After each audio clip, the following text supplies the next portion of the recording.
Pearson, host of Star Time. And when I'm not explaining to my intern exactly what R&B is, I'm listening to Rainier Avenue Radio.world. 2021 is the year of the local election. From Fire District Commission to School Board to City Council, there are over 300 offices up for election this year in King County alone. This could be your chance to serve in your community. Running for office can be daunting. We get it. With so many moving pieces, it's important to know what paperwork is due, when, how to file to put your name on the ballot, what's needed for a voter pamphlet, where you can and can't put campaign signs, how to get voter lists. That's where King County elections comes in. We can't teach you how to campaign. We can teach you how to make your run official. Join us for one of our upcoming candidate workshops in April. Thursday, April 1st, 6 p.m., 8 p.m. Saturday, April 17th, 10 a.m. to noon. Thursday, April 29th, 10 a.m. to noon. Join us for one of our upcoming candidate workshops in April to learn the ins and outs of becoming a candidate here in King County. Sign up today at bit.ly/King Workshops to get ready to run. That's bit.ly/King Workshops. Women are not an homogenous group. We face discrimination differently depending on factors such as ethnicity, age, socioeconomic status, and more. Rainier Avenue Radio is proud to amplify women's voices. They are the experts of their own lives, initiating conversations within their community about challenges they face, the solutions they're working on, and the opportunities they see. Please join us this Sunday from 2 to 5 for Women's Voices on Air. We know our challenges. We are the experts of our lives. We are master multitaskers, prioritizing our family, friends, and our faith above our own needs. Our needs and voices are too often overlooked. Please join us this Sunday from 2 to 5 p.m. for Women's Voices on Air. We tell our stories in our own way. Your creative work might look a little different this year, but For Culture grants can still help you put your ideas in motion and share them with King County. Check this out. For Culture is now offering grants in 3 disciplines: arts, heritage, and historic preservation. Apply by April 28th. For more information, go to forculture.org. Brought to you by For Culture. As a cultural funding agency for King County, For Culture works to make our region vibrant. You know you can't get enough of Rainier Avenue Radio.world.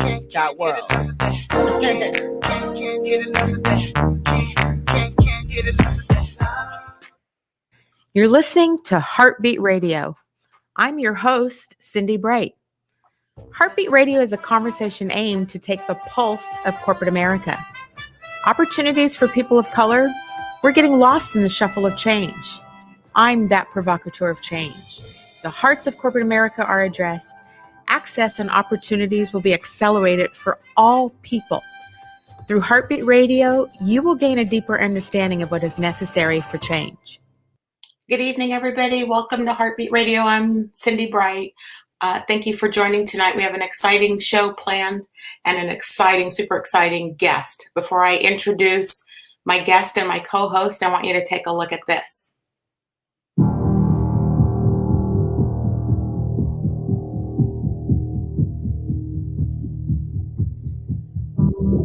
All I wanted to be was a firework.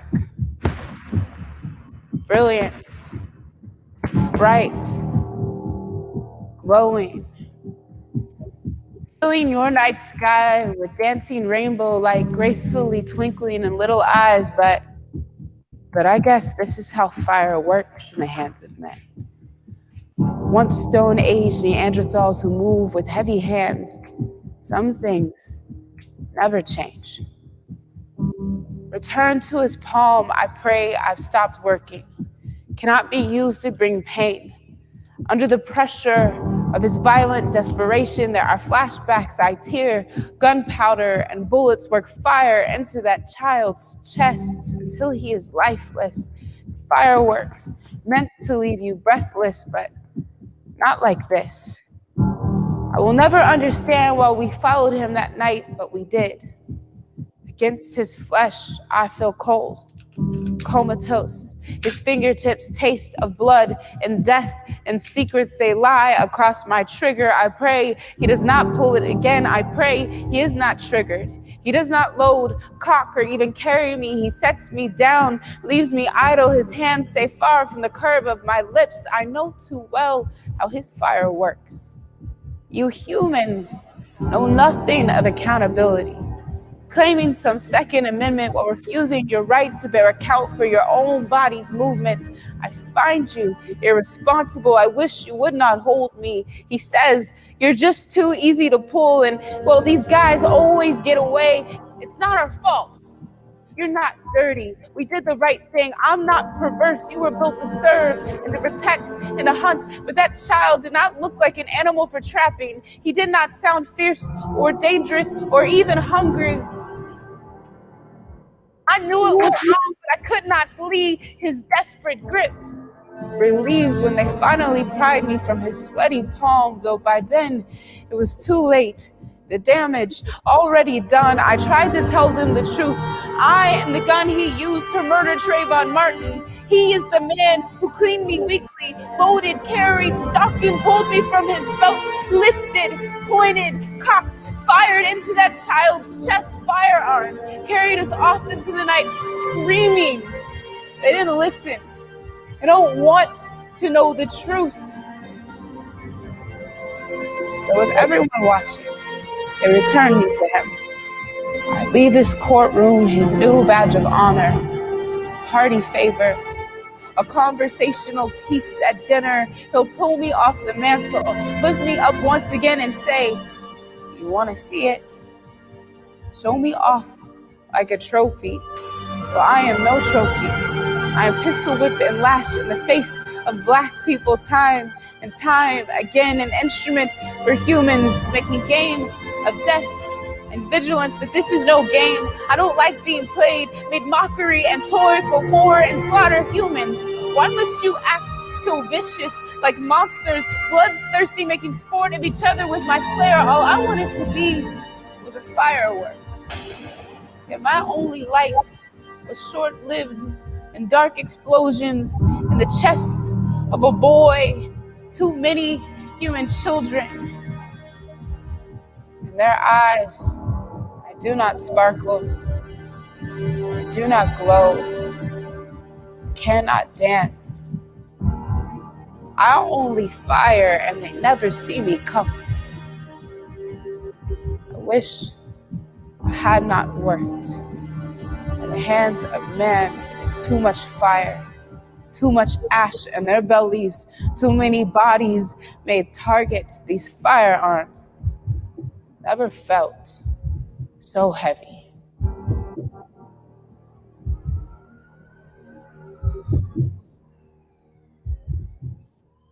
Let me welcome in my co-host, Joy Stanford, joining me again this evening on the conversation. Hey, Joy. And then let's just welcome in the esteemed and honorable, and boy, am I humbled to have Nikkita Oliver joining us tonight. Welcome to Nikkita Oliver on the Heartbeat Radio.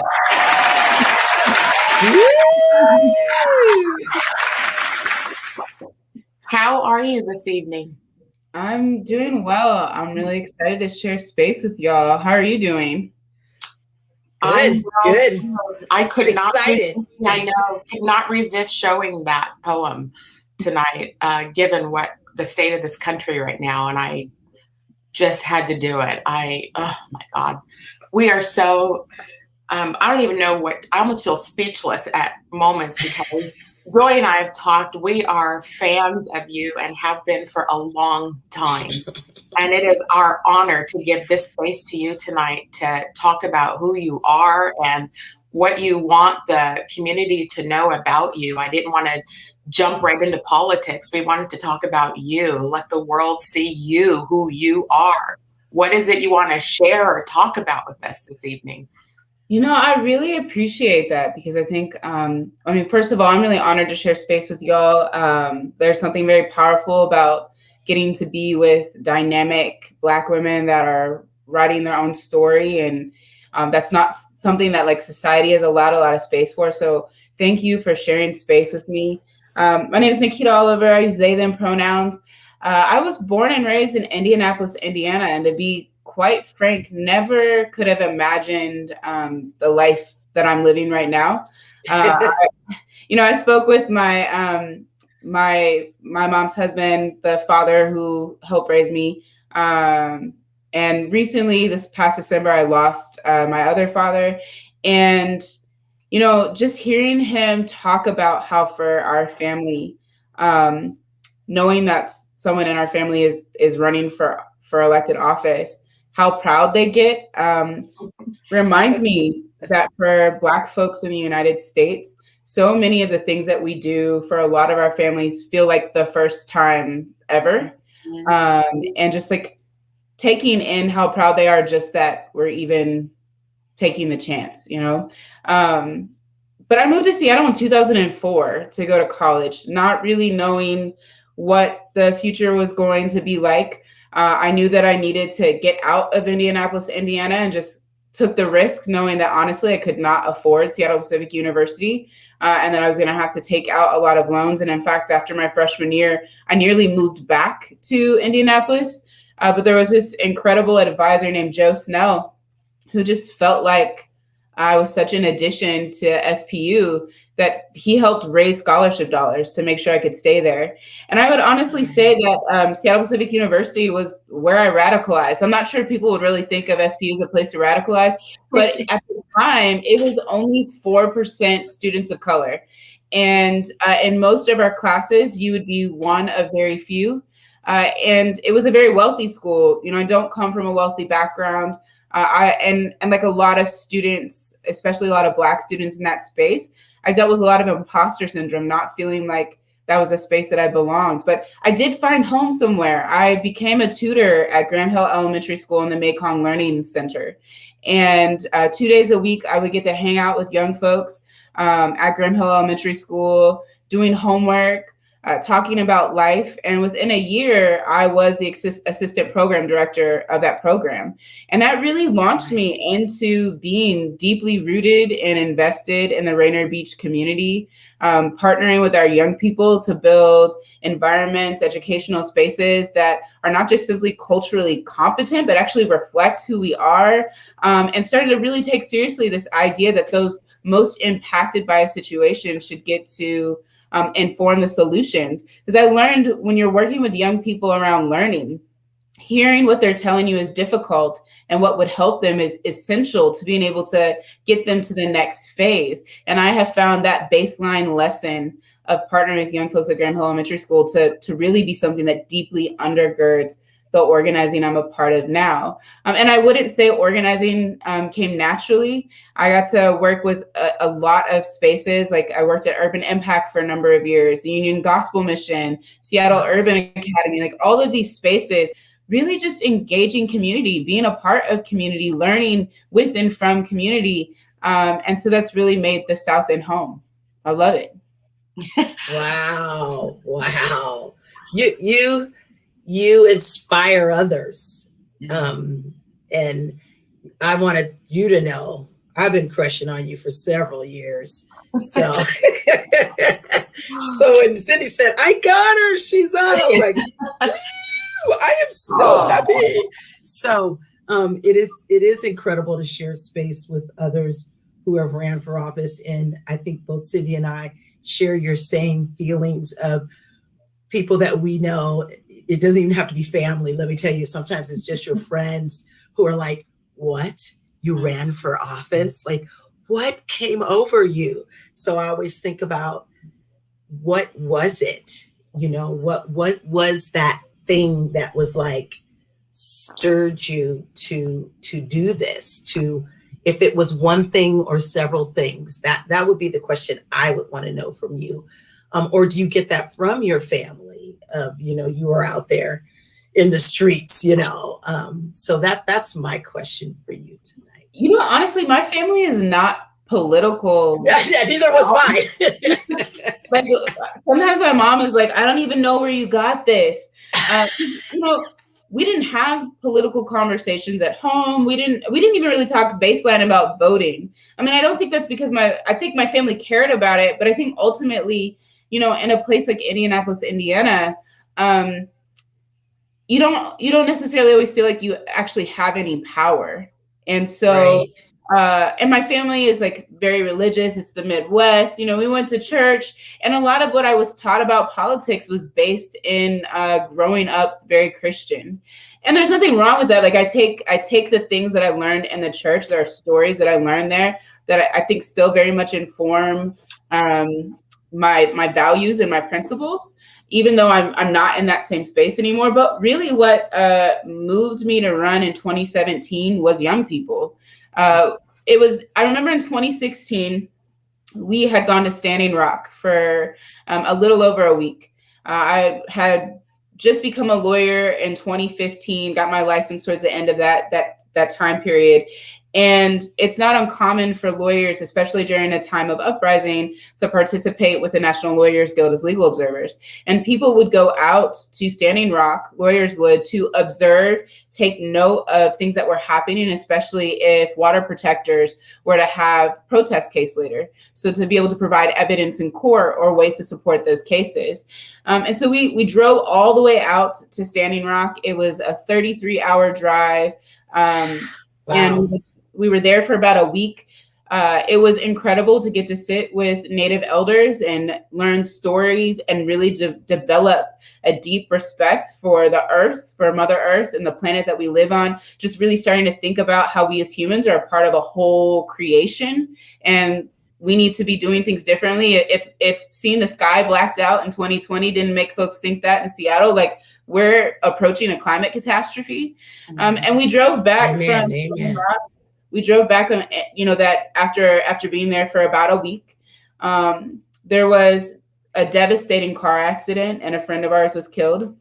Then we arrived back to Seattle and Trump is elected, and people kind of started to fall into like a sense of apathy. Like, suddenly the federal level was feeling like this thing that we couldn't do anything about. And so a group of organizers and I started to get together and just talk about, like, what could we do at our local level? Like, there's not a lot we can do federally right now, but locally we have so much power and we've been organizing for so long and we stand on the shoulders of our elders.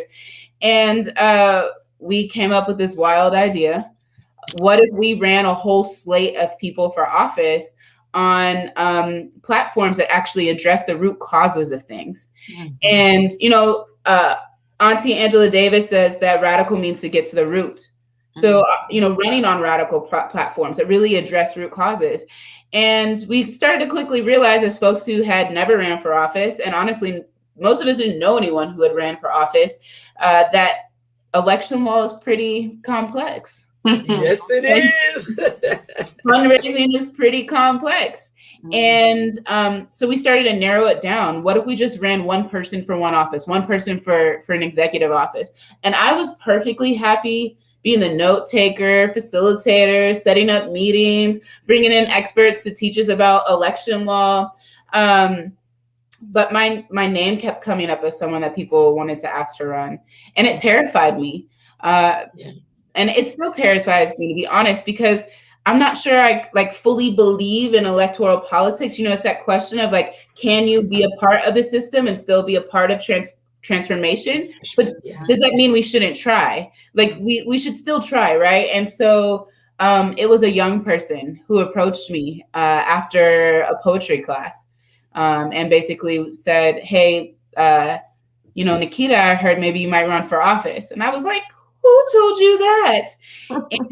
And they started to tell me what it would mean to them to see someone from their neighborhood, someone that they care about, someone that they know, someone that they trust, someone who wears really fly tennis shoes.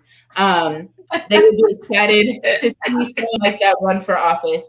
And that's what changed it for me, was hearing. That is awesome. So, it's so interesting. One of the things that one of the commonalities that the three of us have is that we've all run for office and all lost. And so when you lose elections, and Joy ran a second time, God bless her. I don't have the stomach to do it yet again, but to embrace back, just to see the power of a young person inspiring you to step back into a nasty, lethal, vulnerable position to be in, to open yourself up to attacks and the things that people say and lie about and manipulate about because they don't like to see powerful Black candidates stepping up and running for office. So I was going to ask the question, what in the hell you know, it inspired you to run again. And why do this again? But maybe you could talk about, you know, why the city council versus the mayor.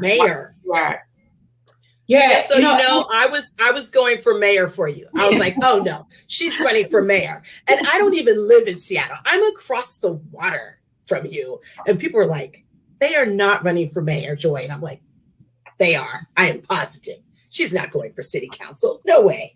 So many people have said that. You know, I think what's so hard about running for office, especially as a Black candidate pushing a progressive agenda, is when you're in the streets, you'll hear people say, well, why don't you try running for office as a way of making change? And then you try running for office and then they say, well, but you're a protester and an activist. You're too radical to be in office. So it feels like a catch-22. Like, can you do the right thing? Can you get involved? And so honestly, the movement we had this summer, and being in conversation with comrades, other organizers about being able to have grassroots movements turn the dial. And what would it look like if we had more allies in City Hall that were deeply connected to grassroots movements, and not in a way that you're kind of riding on them, but actually like rooted in them. And I don't want to pretend like this is a perfect science. It's not. Running for office in a nation that is still very much dealing with its history of white supremacy and classism, and dealing with issues around economic exploitation and the problems of capitalism is very complex for someone like me who has very particular values around each of those things. And so I had to think through a lot. Running for mayor, honestly, I didn't want to be the head of the police force. I didn't want to be the boss of the police chief. I didn't want to be responsible for having to allocate dollars to policing. And I'm not quite sure that our city is ready for someone who openly has a vision about a world where we build conditions that actually take care of people's real needs, that ultimately begins to render policing obsolete. And I also understand that we're not going to defund SPD by 100% next year. And it probably won't happen in 5 years. And it may not happen in 10. But I do believe that we need people in office that have a deep understanding about the conditions, not just around police brutality, but the conditions that people are living in that drive them into the criminal punishment system in the first place. And city council is a great place to be developing legislation that addresses issues around decriminalization of things like mental health, drug use, sex work, that are often things that we push into the criminal punishment system, but we know sociologically we could find much better ways of caring for people. City council deals with our housing budget. Housing is the solution to so many of the things that we're facing. And yet, rather than pouring more money into housing, we pour more and more money into failed systems. And we need people on city council who have backbone and partnerships with movements to be able to make those kinds of shifts happen. And I think our city council is in a place where that's possible. And I think our city is in a place where that's possible. And I won't pretend that that's going to be easy, but I do know that if we can change the conditions that the residents of our city are living in, we can begin to get to a place where public health and public safety is actually based in meeting people's needs. It's based in having mental health services that are preventative, that provide intervention and also provide healing when harm does occur. We can make sure that people have access to the kinds of supports that save lives. You know, when we don't have the right supports for folks who use drugs, people die. And we need to be putting in the things that save folks' lives so that when they're ready to do something different or they want to do something different, they actually have access to the services to make that happen. And honestly, you know, I think a lot of folks want to make me into the candidate that only cares about policing. I care about so many things like zoning. Our zoning laws are archaic and built and are established in racism. And if in this next comprehensive plan, we don't actively address problems around zoning will never fully address the housing affordability crisis and the crises that so many of our residents without homes are facing. Nikkita, when you use the term radical, and then when you describe your vision for what is necessary, that doesn't feel radical to me. It feels like common sense. Feels like common sense. But I guess my question is, that vision of normalcy or equality or taking care of all of our citizens, what beliefs or long-held assumptions do we need to explicitly reset with people for them to understand the vision that you're trying to achieve? And what are those? What is it you would say to the community about that? Absolutely. The first one is I view housing as a human right, that people having access to safe, quality housing is something that we as a city should be ensuring happens, because when people are housed, we're just naturally as a community much safer. And when we have access to housing and things do happen, like let's say domestic violence, then we're able to make sure that folks that need a safer place to go actually have somewhere that they can go. One of the number one things that survivors of domestic violence say would have helped them was housing. And yet as a city, we pour more and more money into things like police, courts, and jails, while not pouring enough money into housing to actually meet the need. We don't do it at a level that's commensurate to the actual need. So the first is really viewing housing as a human right, and honestly as a solution to so many of the problems that we're facing. I think also understanding that we have to understand what police actually do. And we're going to have to do some work to reshape that for folks. I think a lot of people, when they think about police, they think that they're consistently responding to violent crime. But the statistics in Seattle tell us, and this is from a New York Times article, that 1.3% of the calls that Seattle Police Department responds to are quote unquote violent. That is a very small percentage of their jobs. The rest of the things are like responding to issues around property or parking, or even, crimes of poverty. And so it's really important to think about, like, how could we actually decrease these things that are happening so that we actually meet people's needs? And again, housing is central and essential to addressing that issue. Seattle has a huge wealth gap, huge. When we think about how much housing has gone up and what the average median income is, this wealth gap is also highly racialized. So even if we build enough affordable housing, but it's based on the area median income, then what we're going to end up doing is still keeping Black families, Native families, other communities of color out of this affordable housing, because we haven't ensured that everybody gets to benefit from the rising tide. Reality is you can have a rising tide, but if everyone doesn't have access to a boat, then we don't all get to rise on that tide. And so many people in our communities are drowning in what we might see as prosperity. Many are being displaced. So I think we also have to address issues of anti-displacement. How are we making sure that people get to stay in our homes? I think a lot about our elders who worked very hard to be able to buy homes when they did. But because we have a very regressive tax system, we have property values that are continuously going up, our elders that are on fixed incomes cannot afford to stay in their homes. So in addition to building affordable housing, we have to be doing the work of making sure that some of the most vulnerable members of our community have the ability to stay in place. And then, young people. I love our young people. And they go to school. They're in their schools, they're connected to their schools. And when we return back from this pandemic, we really need to be thinking about taking seriously, how does the city of Seattle support Seattle public schools and having community schools models? Through the Children and Family Levy in the past, we've supported family support workers. We could be also supporting things like restorative justice coordinators and partnering with the county to make sure that all of our schools have access to public health facilities in the building, ensuring that young people have access to healthcare, because healthcare is also a human right, and not just for our children and our families, but also for our workers. We need to be supporting labor movements. We need to be having prevailing wages. We need to be encouraging contractors when they apply for dollars with us to do certain types of developments, or they bid for contracts, that they bid for the amount that they need to make sure that we have safe working conditions, prevailing wages, and that we have local priority hire. Because there's so much development happening in our city, but so many of the people that have been pushed to the bottom do not have access to those jobs. And so I guess the last thing I would say is really thinking about how are we transitioning to a green economy?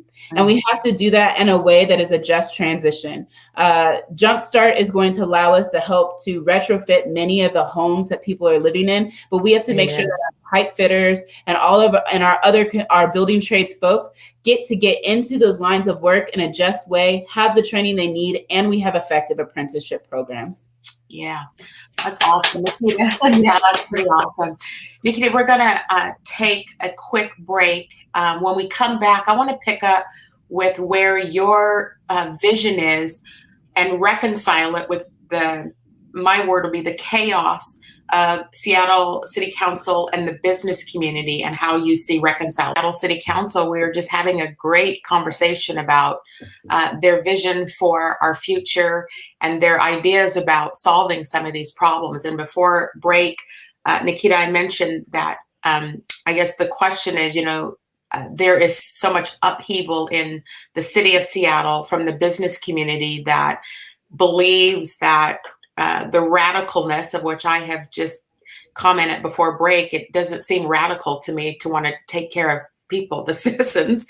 But how do you reconcile, if you are elected, how do you reconcile with the business community so that we don't lose business in Seattle, or that they want to stay and do business? I think one thing is, I try to avoid talking about the business community as a monolith. There are certainly businesses that see value in meeting the needs of residents and understand that ultimately, with enough housing and the right types of care and support, ultimately their businesses will also benefit from that. I think we're talking about specific these inequities have been really exposed even more deep, have left many economic safety net during this time. And yet some of the biggest corporate, most notably in Seattle, have actually continued to make money throughout this crisis. And so if as a community, they will get interested in figuring out how they can be a part of paying their fair share. It's going to be interesting as I live on the east side, and one of those big businesses is moving to the east side. And it's going to be fascinating to watch the propelling of housing prices and putting more people under bridge, not paying their fair share. And please don't even mention about the nasty check this past week. Joy knows about it. For us. Yeah. And that is what I just want to give a shout out to those. We might think that, make sure that those folks are not paying more of a percentage of their money towards. To have you at the municipal level doing that same work is only going to make this a better situation for all of us. So thank you for taking that up. I mean, Cindi and I beat that to death when we ran. Sometimes I just think no one's listening. Some people were, but it learned during the COVID-19 crisis. The major problems I've seen the benefits of for community members want to see instead, and not be afraid of that dialogue, and not feel like you have to patron, attitudes, but actually just be very direct about it. And I think we need someone who's going to speak represented at the highest rates amongst folks without homes, and the sorts of bold things that get to the position 9. The opportunity to think about is our issues in our city, and to figure out how do we engage those conversations in West Seattle differently than we engage them in North Seattle versus Park. These are all different areas that are different ways. And so I think our citywide council members have an opportunity to think much more holistically. Both council races are using, y'all please watch the city attorney's office. Right now, we don't have anybody running against him. But we need to be thinking about who's in these seats, our legal offices, our legal institution, our Seattle Municipal Court. This is all under Pete Holmes. So even if he doesn't have a challenger, I hope that community gets in. Just because someone doesn't have a challenger doesn't mean they shouldn't be asked hard questions. That's right. An opportunity to get them on the record about what they will. And I think that what's really powerful, I'm going to have a city that's invested in an innovative way of financing campaigns that allows everyone to participate. And everyone receives 4 $25 vouchers who is a registered voter in Seattle. You can send those participating in the Democracy Voucher Program, and you can find that out on the Seattle Democracy Voucher website. Never had cash to be able to invest in a race, to do so with public funds, starting to level the playing field. We did not have access to democracy vouchers in 2017. And we had only, we raised about $130,000 in 2017. We are a little over 2 weeks into the race, and we've been told 2,004 democracy vouchers have been sent our way. We've also been raised $71,000, not off the democracy vouchers, but donations. And honestly, Democracy Voucher Program is making it so much more accessible for everyday people, renters like myself, people working full-time like myself, to get to run for office and not have to worry about do you have enough rich friends? Mm-hmm. I know. And we know about that, don't we, Cindy? Yes, we trying do. to raise funds for just to get signs and forget the signs. Just people steal the signs. Just get your face on a big sign and put it up on a billboard or big signs and leave it at that. But we do understand that. We're showing some of the different races. Dan was just showing there, and I'm going to emphasize a couple of things that Nikkita just said. Number one, the filing deadline is May 12th or 15th, something like that, in that timeline. And Pete Holmes, the city attorney, has no challenger yet. We'll get to your question in just a second, Cynthia.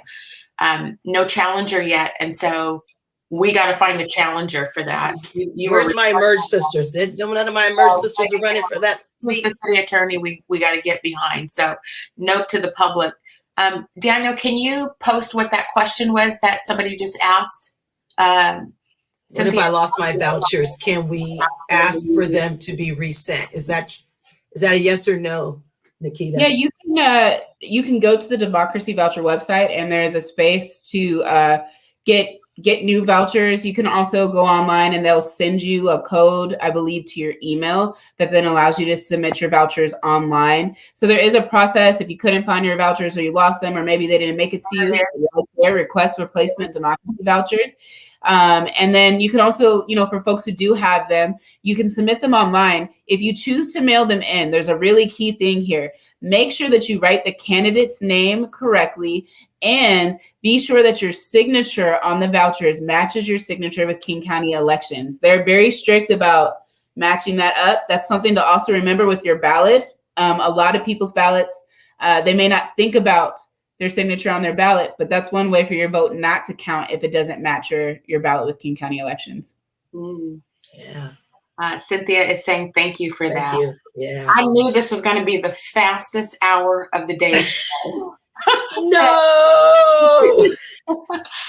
Nikkita, we just have like 2 minutes left, and I just want to give you some space for closing arguments or any words of wisdom you want to leave with the community. And so you go. Yeah, I just want to say I absolutely have a big vision for our city. And I say but I really should say we. There is a major movement that is behind this work that we've been doing for a lot of years, not just in 2020, but really on the shoulders of our elders. And I believe that we can have a city that truly does care for all of our residents, whether that's housing, clean water, healthy food, access to mental health and physical health care, child care, that we can have prevailing wages for workers, we can have apprenticeship programs. We can really actually have all the things that develop communities of opportunity for everyone. And that's why I'm running. Yes, defund the police is a part of this, but that is only a piece of building the conditions that make sure that everyone is well cared for, everyone is safe, everyone is healthy. And if the COVID-19 pandemic has taught us anything, we are only as healthy as the neighbor who has the least amount of access to health care. So in a similar vein, we are only as safe as the people in our communities who have the least amount of access to safety. And we need to build communities that are safe and healthy for every resident in our city. Oh. Nikkita Oliver, wow, this was Thank you. great. Yeah, thank you for coming on this evening and talking with our community. So grateful, man. We will be back in touch after the filing deadline.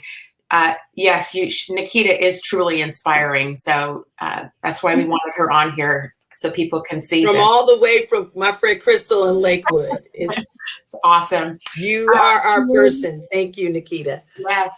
Up next, we have an encore presentation of the coronavirus special. Following that, we have Fresh Juice with D Money at 9 p.m.